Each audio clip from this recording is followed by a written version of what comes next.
Bismillahirrahmanirrahim. Assalamualaikum warahmatullahi wabarakatuh. Perkenalkan, nama saya Perdana Putra Harwanto dengan NIM 2024 10 10 3022. Saya dari kelas Desain dan Algoritma kelas B. Nah, di sini kelompok kami ingin mempresentasikan UAS untuk mencari permasalahan dan juga mencari sebuah algoritma untuk menyelesaikan permasalahan tersebut. Dan di sini kelompok kami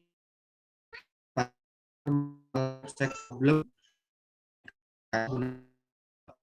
algoritma dynamic programming. Nah, langsung saja kepada pembahasan yang pertama, yaitu apa itu knapsack problem. Next. Nah, knapsack problem di sini merupakan sebuah permasalahan di mana masalah yang dihadapi oleh seseorang dengan persoalan untuk mengoptimasi pemilihan benda ataupun item untuk dimasukkan ke dalam suatu wadah. Nah, kenapa di sini? Apakah permasalahannya di sini? Karena yang akan dimasuki oleh item tadi berkapasitasnya terbatas, maka optimasi yang dimaksudkan ini agar proses pemilihan benda yang mana yang akan dimasukkan ke dalam wadah ini memiliki atau menghasilkan keuntungan secara maksimal dan secara optimal, semaksimal dan secara seoptimal mungkin, seperti itu. Jadi algoritma knapsack ini untuk mencari permasalahan atau menyelesaikan permasalahan untuk mencari keuntungan maksimal dengan wadah yang terbatas, seperti itu. Untuk selanjutnya yaitu ilustrasi dari knapsack problem atau permasalahan dari knapsack. Nah, untuk ilustrasinya kita diberikan sebuah contoh untuk di mana ada tas atau wadah yang memiliki kapasitas beratnya itu 15 kg. Nah, kita diminta untuk memasukkan benda-benda atau item-item yang memiliki nilai dan juga berat yang berbeda-beda. Nah, di sini dengan menggunakan permasalahan knapsack problem ini nanti akan mencari hasil manakah item-item yang dapat dimasukkan ke dalam tas yang memiliki untuk secara sistematisnya diberikan bobot knapsack adalah M. Ini misalkan diketahui N objek ini masing-masing memiliki bobotnya adalah M sama dengan B1 W1 plus B2 W2 dan kemudian sampai dengan BN WN. Dalam hal ini BI bernilai 0 ataupun 1.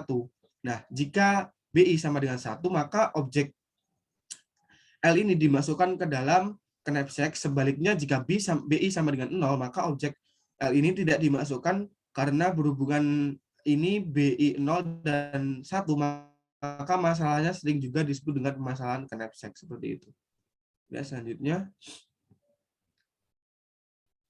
Nah, untuk menyelesaikannya masalah knapsack dengan topik kami yaitu menggunakan dynamic programming, maka didapatkan hasil untuk rumusnya adalah di mana W array M maksud saya M array W1 sama dengan max sigma N I sama dengan 1 VI XI, di mana perhatikan untuk item W ini memiliki sifat-sifat berikut. Jika M sama dengan M indeks ke 0 adalah sama dengan 0, maka jumlah item 0 yaitu penjumlahan dari himpunan-himpunan yang kosong, karena dynamic programming ini nanti akan menyimpan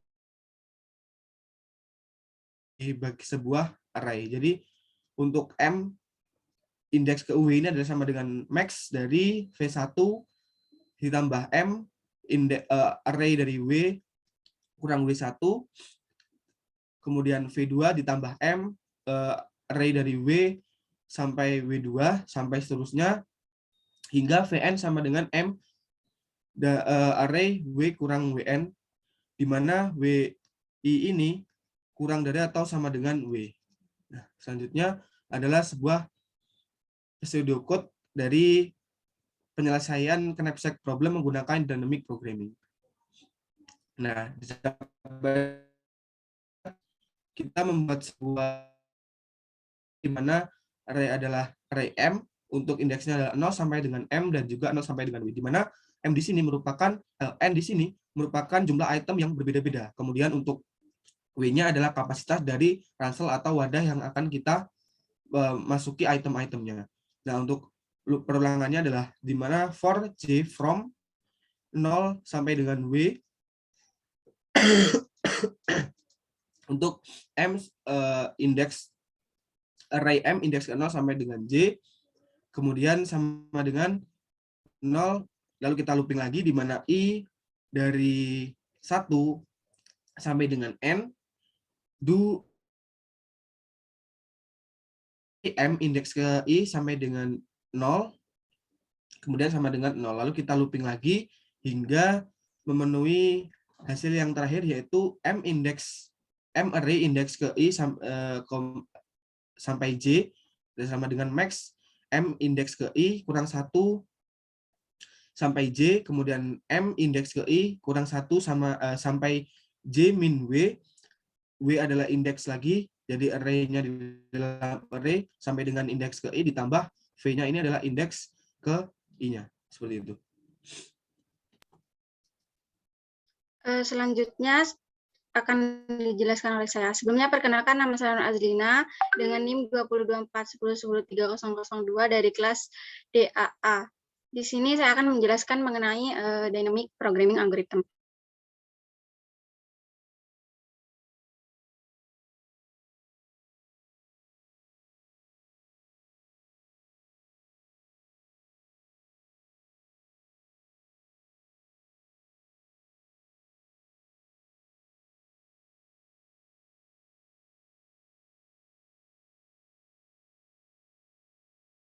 Untuk menghindari kalkulasi fungsi yang berulang, di sini menggunakan dengan memoization, di mana memoization ini merupakan menyimpan hasil kalkulasi fungsi tersebut dan menggunakan nilai yang sudah disimpan sebelumnya ke dalam perhitungan yang akan dibutuhkan kembali. Nah, pada dynamic programming ini, rangkaian keputusan yang optimal dibuat dengan menggunakan prinsip optimalitas. Nah, apa itu prinsip optimalitas? Jadi, prinsip optimalitas ini apabila solusi total optimal, maka bagian solusi yang akan sampai pada tahap ke K juga akan optimal. Nah, prinsip ini juga berarti bahwa misalkan kita bekerja dari tahap K ke tahap K+, maka kita dapat menggunakan hasil optimal dari tahap K tadi ke tahap selanjutnya tanpa harus berulang ke tahap yang sebelumnya. Selanjutnya.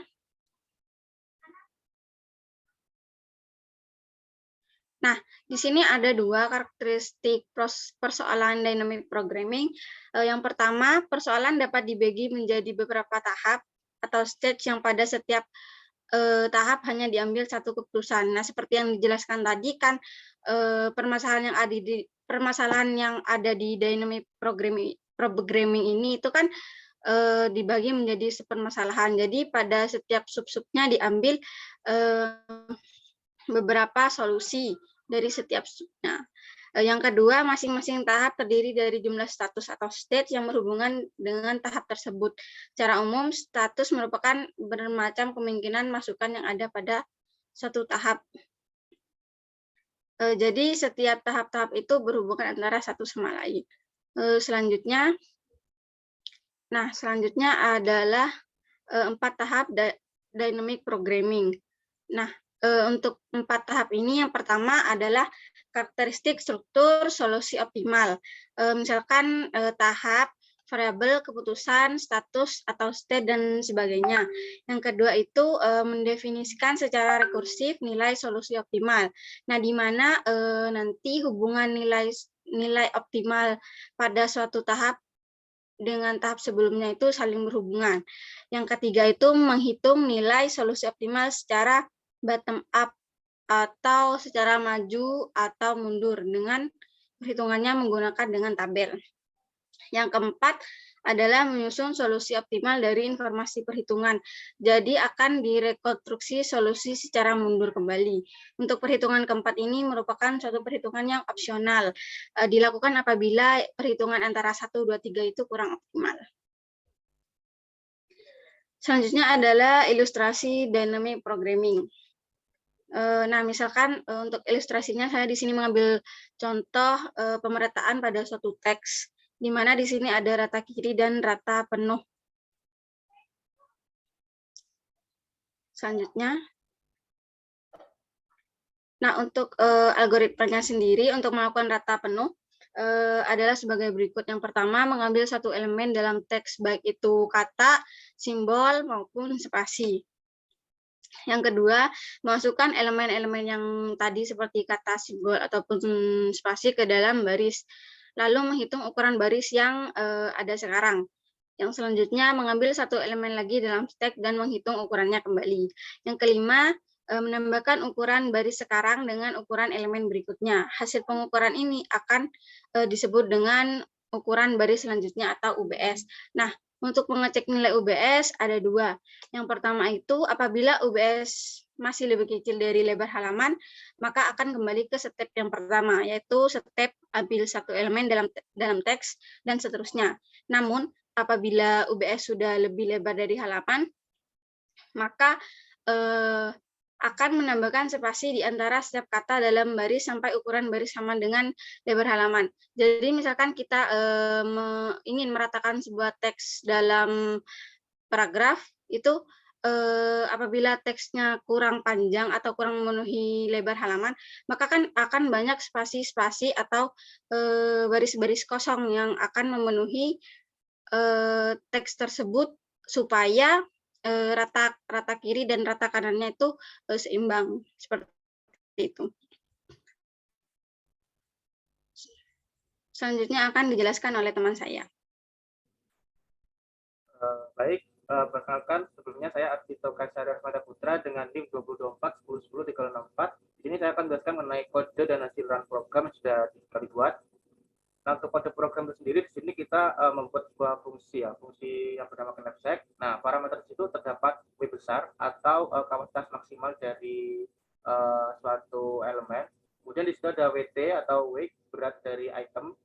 Kemudian di situ ada val atau value, nilai dari item yang akan dimasukkan. Lalu yang keempat ada n. N ini adalah panjang dari elemen yang kita inputkan. Nah, pada variabel yang pertama, sini kita mendefinisikan K ini sebagai elemen yang akan diisi oleh perulangan yang akan dilakukan di bawahnya. Nah, maksudnya 0 for I in range W plus 1 ini nanti tampilan awal atau array pertama yang akan ditampilkan itu berupa 6 elemen, karena kan di sini terdapat W plus 1 ya, 6 elemen yang diisikan oleh 0. Nah, setelah itu, di sini ada perulangan I in range 1 sampai n plus 1. Nah, perulangan ini digunakan untuk melooping suatu elemen sebanyak isi array-nya atau isi barang yang ingin kita inputkan. Kemudian di sini terdapat for W in range dengan parameter W besar 0 sampai min 1.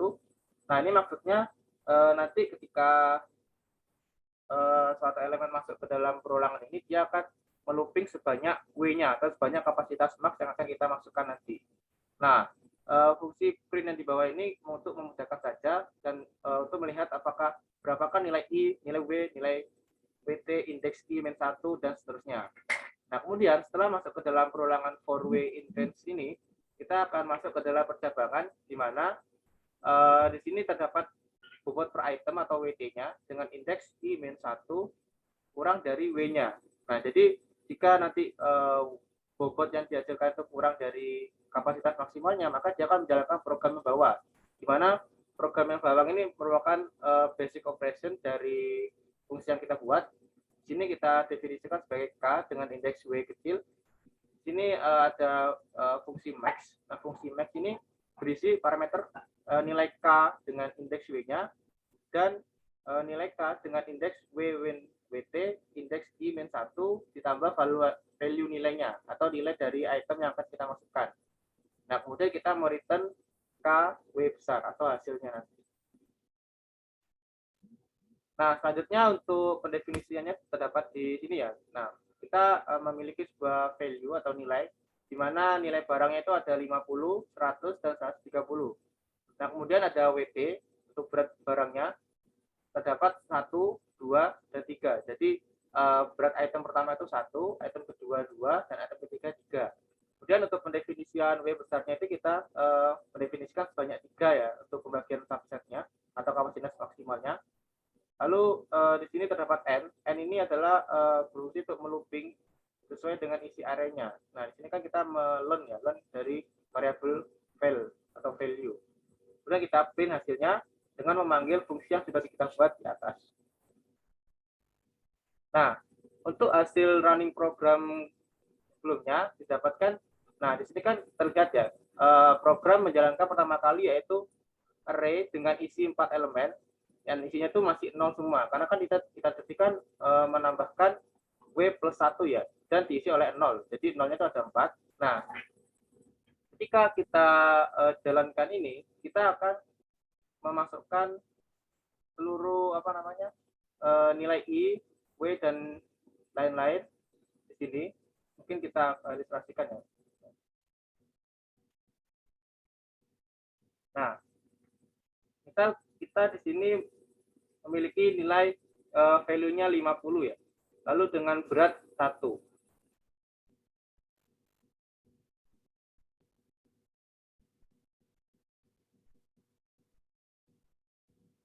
Nah, di sini kan ketika WT indeks I-1, artinya kan I-nya tadi kan bernilai 1 ya. I pertama nilainya 1, 1 min 1 sama dengan 0. Berarti WT indeks pertama kan bernilai 1. Nah, apakah 1 kurang dari sama dengan W? Nah, di mana W kecil tadi kan kita definisikan sebagai W besar bisa kita buat ya.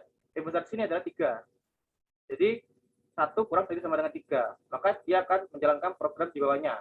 Di mana program di bawahnya ini K, W ini tadi 3 ya. K indeks ketiga. Nah, di mana K indeks ketiga itu kita dapati nilainya 0 di sini, ya kan? K indeks ketiga 0. Kemudian kita masukkan nilai max, di mana KW tadi kan 0 ya, nilai K indeks ketiga tadi 0, koma K W min WT. Nah, kita cari dulu nilai WT-nya. WT indeks I min 1, tadi kan nilainya 1 ya, berarti 3 min 1 sama dengan 2.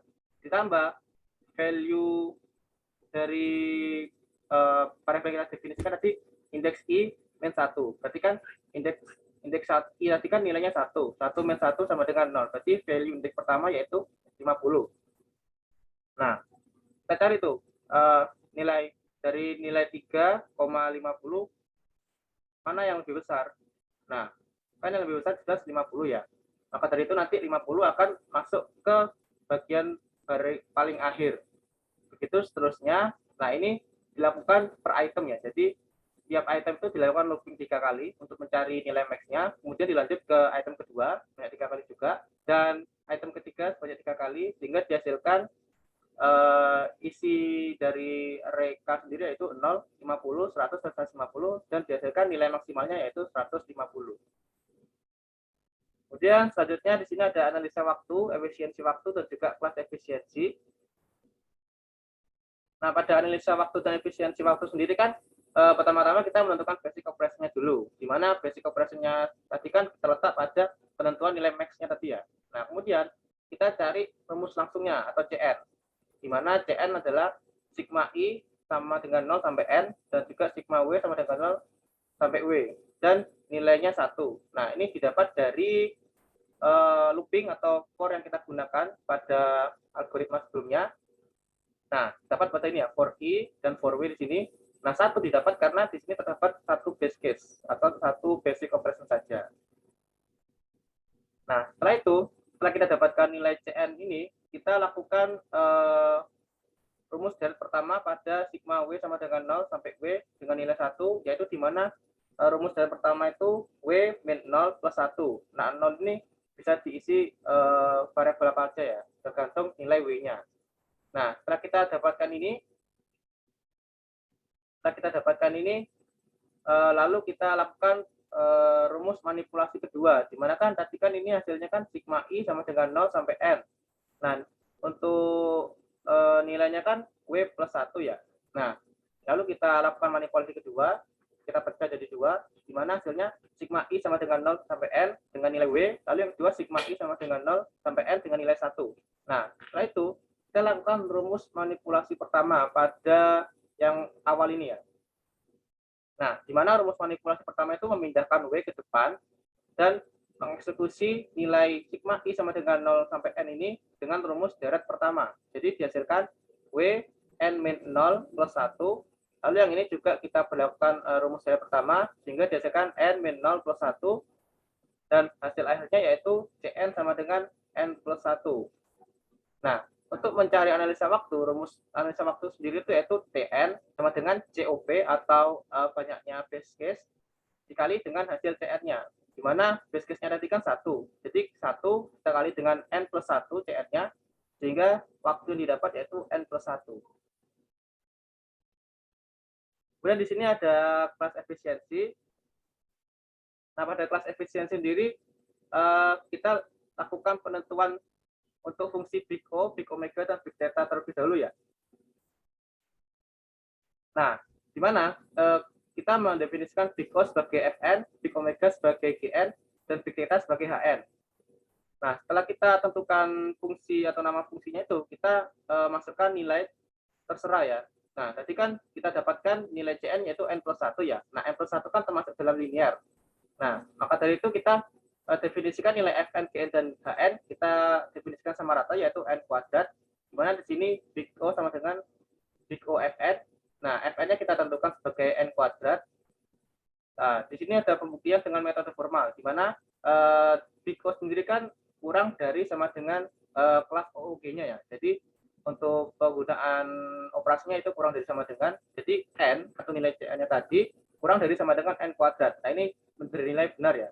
Lalu untuk pembuktian dengan metode limit, kita bisa gunakan limit N sampai dengan lambda N per N kuadrat, dan ini ya, N dibagi N kuadrat sebagai nilai terbesarnya, sama dengan 0 per 1 yaitu 0.